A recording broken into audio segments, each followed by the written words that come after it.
Bonjour, voici ma salle sur les regards croisés. Dans cette salle, j'adopterai le point de vue du loup dans la nouvelle Le Loup de Maupassant pour faire le portrait de François. Et j'effectuerai également dans une seconde partie le portrait du loup vu par François.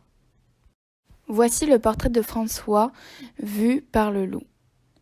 Dans le sentier qu'envahissait la nuit, je passai et vis un homme très imposant, qui avait l'air triste. Il était en train de coucher un homme sur la selle d'un cheval. L'homme avait l'air effrayé.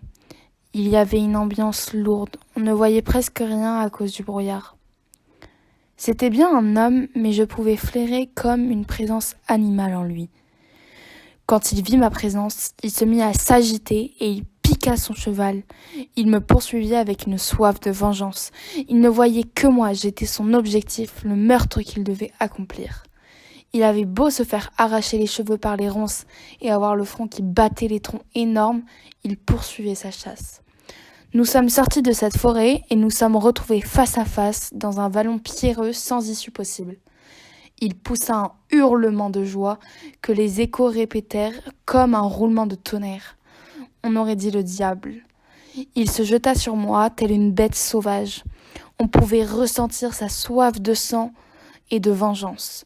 Je pouvais également ressentir la terreur rien qu'en regardant ses yeux.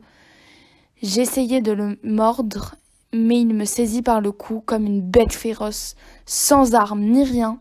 Il m'arracha la vie tout en faisant durer ma mort. Il m'étranglait tout doucement, comme s'il voulait savourer le moment et pleinement en profiter.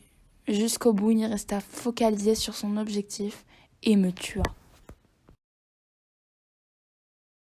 Voici le portrait du loup vu par François. On parlait d'un loup colossal, au pelage gris, presque blanc, qui avait mangé 2 enfants, dévoré le bras d'une femme, étranglé tous les chiens de garde du pays et qui pénétrait sans peur dans les enclos pour venir flairer sous les portes. Alors Jean et moi décidèrent de partir le chasser. Jean heurta du front une branche énorme qui lui fendit le crâne, et il tomba raide mort sur le sol. Les ténèbres s'épaississaient, le froid aigu faisait craquer les arbres, je n'entendais plus rien, ni la voix des chiens, ni le son des corps, tout était muet par l'invisible horizon.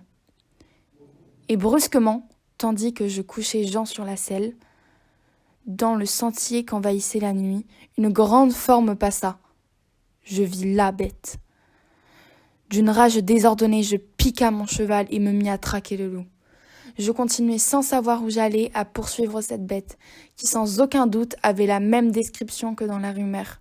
Il était colossal, au pelage gris presque blanc, mais ce qui n'avait pas été dit, c'était qu'elle était tellement effrayante qu'on pouvait la confondre avec une machine à tuer. Elle vivait pour tuer. Soudainement, je me retrouva face à face à cette bête. Elle était prête à se battre. Elle avait le poil tout hérissé, le dos rond, ses yeux luisaient comme 2 étoiles.